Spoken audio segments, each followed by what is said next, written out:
Assalaamu calaykum waraxmatullaahi wabarakaatuhu. Anaga waan caafimaad qabaa, idinkana sidoo kale ayaa idin rajeynayaa. Maanta waxaan rabaa inaan ka hadlo wararka la xiriira Soomaalida iyo maxaa kala haysta Donald Trump. Madaxweynaha Mareykanka Donald Trump ayaa si joogto ah u taarget gareeyay qaxootiga ku nool Mareykanka. Wuxuu yidhi shacabkan Soomaaliya waxba kuma soo kordhiyaan waddankayga, mana rabo inay sii joogaan waddankayga.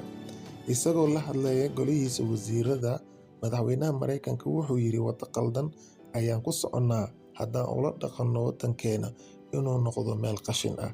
Isbuucyadii lasoo dhaafay, Trump wuxuu taarget ka dhigtay Soomaalida, qaas ahaan kuwa ku nool Minneapolis.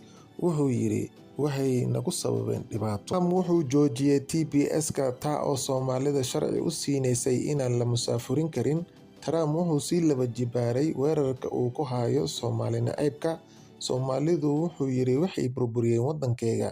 Ilhaan Cumar waxay ku tilmaamtay in Trump uu wareersan yahay maadaama uu sheegay inuu ka musaafurinayo waddanka Mareykanka. Trump wuxuu bilaabay weerar ficil ah uu ku qaadayo qaxootiga Soomaaliya.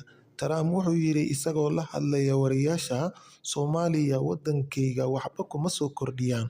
Wuxuu madaxweynaha Trump yidhi Soomaaliya waa meel baaba ah oo aan sharci ka jirin, waa inay waddankooda ku laabtaan oo ay hagaajiyaan. Madaxdeena Soomaaliya kama falcelinin hadaladii Trump, waa dad iska aamusan. Ra'iisul wasaaraha Soomaaliya wuxuu u sheegay Soomaalida in la iska ignoor gareeyo hadalada Trump. Xamse wuxuu yidhi luqadan Trump uu ku hadlayo naguma cusbo. Hadaladan wuxuu u adeegsaday waddamo kale Afrika.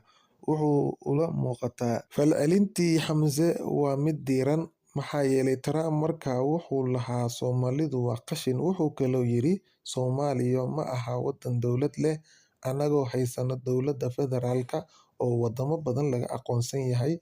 Aanu ku dhiiran karin madaxdeena inay ka falceliyaan aflagaadada loo geystay waddanka Soomaaliya. Waxay ka cabsanayaan madaxdeena hadday ka falceliyaan aflagaadadii Trump inuu xiriirka u jarayo Mareykanka. Ilhaan Cumar oo sheegtay in Trump uu ku kaco iyada iyo shacbiyadeeda markuu shacbiyad waayo. Trump oo la shiray golihiisa wasiirada, waa inaan waddanka ka saarnaa. Ilhaan Cumar ayuu yidhi Soomaaliduna waa inaan ka saarnaa waddanka, maxaa yeelay waxay burburiyeen waddankayga ayuu leeyahay. Waa dad cawda oo keliya.